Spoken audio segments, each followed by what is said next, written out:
It was just before dawn in a quiet suburb of Houston. The world still lay in half dreams. Inside a modest home on Brown Meadow Court, two twins slept, their rooms side by side for years, sharing jokes, secrets, futures. Gentle laughter up until the night before. A photo of them in matching t-shirts, backpacks in hand for school. Then at around 4 a.m., a single phone call shattered the stillness. A teenage boy's voice, trembling, haunted. I thought I was dreaming, but when I woke up, the nightmare was real. In those dawn minutes, everything changed for the Elliott family. This is the story of Benjamin Elliott. In every murder investigation, one question guides everything. Who had the motive, the means, and the opportunity? It's the question detectives ask when the trail runs cold. It's what turns random evidence into a case and a suspect into a killer. In today's story, we're breaking down a case that seemed picture perfect on the outside. But when the truth came out, it was fueled by obsession, jealousy, and premeditated violence. This is not just a story about murder. It's about control, about rage, about what happens when fame and ego collide and someone doesn't walk away. Let's investigate. This is the story of Benjamin Elliott, a boy who says he woke up from a dream to a scene of horror and a sister who never woke up at all. Benjamin and his twin sister, Meghan Elliott, were born into a close-knit family in Katy, Texas. Friends and neighbors who knew them described the siblings as inseparable. Walking to the school bus together, leaning on each other. The kind of twin bond people talk about with a smile. They lived in a comfortable suburban home with their parents, Kathy and Michael Elliott. From the outside, everything looked normal, a typical American teenager's life.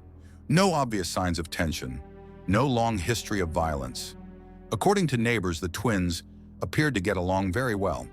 However, behind the scenes, a lesser-noticed detail. Benjamin and other members of the Elliott family had episodes of sleepwalking.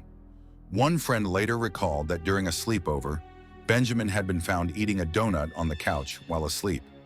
So when the events of September 29, 2021 unfolded, there were threads of ordinary family life, siblings, homework, friends, and darker shadows of rare sleep disorders and unexplained midnight wanderings. In the early hours of that Wednesday morning, everything was quiet. The house was still, the parents asleep in their bedroom, the twins each in theirs. Then the call came. At about 4:11 a.m., Benjamin dialed 911. In his voice, shock, despair. He told the operator, "I just killed my sister. I thought I was dreaming."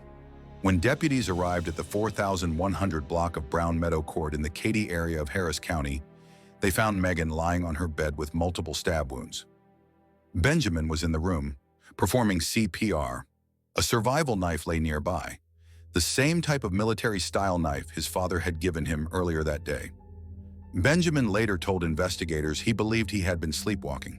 He said he woke up in his sister's room, saw the knife in her neck, realized he wasn't dreaming, removed the blade, turned on the light, pressed a pillow to the wound, then called 911. At trial, Benjamin's defense asked the jury to consider something extraordinary. What if he truly was walking through the house, knife in hand, while asleep? The defense brought in a neurologist who testified that Benjamin could enter deep sleep, slow-wave sleep, very quickly, possibly within minutes, during which complex behaviors like walking, eating, even hurting someone, might happen without conscious awareness. But prosecutors painted a very different picture. They highlighted that Benjamin's phone records showed he was actively using his phone up until an approximately 24-minute gap just before the attack, suggesting he was awake and planning or aware. They also argued that the weapon came into his possession earlier, and that strangest of all details, Benjamin placed a pillow over Meghan's face afterward, something they said suggested intent to muffle cries rather than an automatic, unconscious act. In February 2025, the jury found Benjamin guilty of murder. He was sentenced to 15 years in prison, less than the 40 years prosecutors had requested, but still a life sentence in many ways. In the courtroom, one juror reportedly asked for leniency, citing concern for the family's pain and the ambiguity of the defense.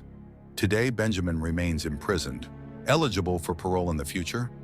but the wound his sister's death left behind is permanent. Benjamin told detectives he had woken up mid-attack, believing he was in a dream. He described moments of confusion, then panic as he realized what was real. The defense built their argument on homicidal sleepwalking, a rare but documented phenomenon in forensic history. Neurologists testified that under certain stressors, some people enter a deep sleep state called non-REM parasomnia, in which the brain's motor systems are active but conscious awareness is switched off. They can walk, talk, even drive, while essentially unaware. But the prosecution didn't buy it. Let's break down why forensic psychologists and behavioral experts question Benjamin's sleepwalking claim. During the 9/11 call, Benjamin's speech was organized and responsive. He answered questions logically, recalled time frames, and described actions in sequence. True sleepwalkers emerging from parasomnia episodes often show severe confusion, amnesia, or disorientation for several minutes.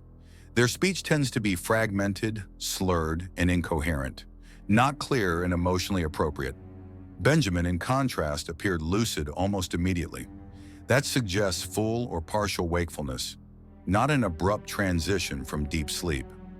Meghan sustained multiple stab wounds clustered in the upper torso and neck, targeted lethal regions. The blade was driven with consistent force and direction. Attacks committed during parasomnia are typically chaotic and unfocused, marked by random or single-strike injuries. The level of motor coordination and precision in Meghan's wounds suggests intentionality and goal-directed aggression, more consistent with conscious homicide. The knife used was a survival weapon Benjamin had received from his father earlier that day. Investigators noted that it wasn't a kitchen knife grabbed impulsively. It was a weapon that had to be retrieved from his room or a drawer, then unsheathed. Sleepwalking behaviors usually involve familiar, habitual actions: walking, eating, rearranging objects, not complex novel tasks like selecting and unholstering a specific knife. That requires executive functioning, a process tied to consciousness. After the stabbing, Benjamin turned on the lights, attempted first aid, called 911 immediately, and clearly explained the situation. While remorse can emerge post-rage, these behaviors indicate awareness and response to external reality. Behaviors beyond the capacity of a person in deep parasomnia. Experts theorize that Benjamin may have experienced a dissociative episode, not sleepwalking.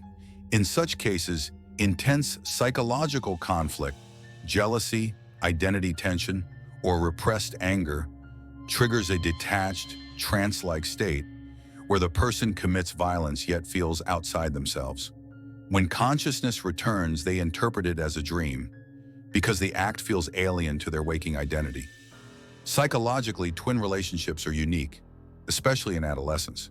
They share identity, competition, independency, and extreme balance. Forensic psychologists note that in rare cases, unresolved rivalry or emotional enmeshment can manifest in sudden aggression. Some experts speculated that Benjamin may have harbored unconscious resentment, jealousy over independence, attention, or emotional roles within the family. There's no proof of motive, but forensic analysis emphasizes that absence of motive doesn't equal absence of emotion. The subconscious can hide hostility until it surfaces, violently, unpredictably. The jury ultimately sided with the prosecution. They found Benjamin Elliott guilty of murder in 2025, sentencing him to 15 years in prison. Even so, the question remains, was he a calculating killer or a boy trapped between dream and reality, between what the mind imagines and the body does? From a forensic psychological lens, the evidence leaned toward wakeful intent. But like all cases where science meets tragedy, the truth may lie somewhere between consciousness and nightmare. He said he was asleep, but his words were clear, his aim precise, his sister gone. The human mind can hide its darkest thoughts in dreams. But when those dreams spill into the waking world, it's no longer sleep, it's murder. What's haunting about this case is that we may never know the full truth. Was Benjamin unconscious, lost in a nightmare his own body enacted? Or was he awake, aware, and simply told the world he was asleep? The line between sleep and wakefulness is thin, In this case, it crossed from one twin's bed to the other's life. I thought I was dreaming, and he said, but when the morning came, the dream ended, and the nightmare was real. So what do you think? Was Benjamin Elliott truly sleepwalking when he killed his twin sister? Or was he wide awake and aware of every moment? Do his clear recollections of the attack prove he was conscious? Or could someone really commit murder in their sleep? Let us know your thoughts in the comments below. Do you believe the 15-year sentence was justified? Or should justice have looked different? If you found this case as haunting as we did, make sure to hit that like button, subscribe, and turn on notifications so you don't miss the next video we explore. Thanks for watching. And remember, sometimes the darkest crimes happen where you least expect them, even in your dreams.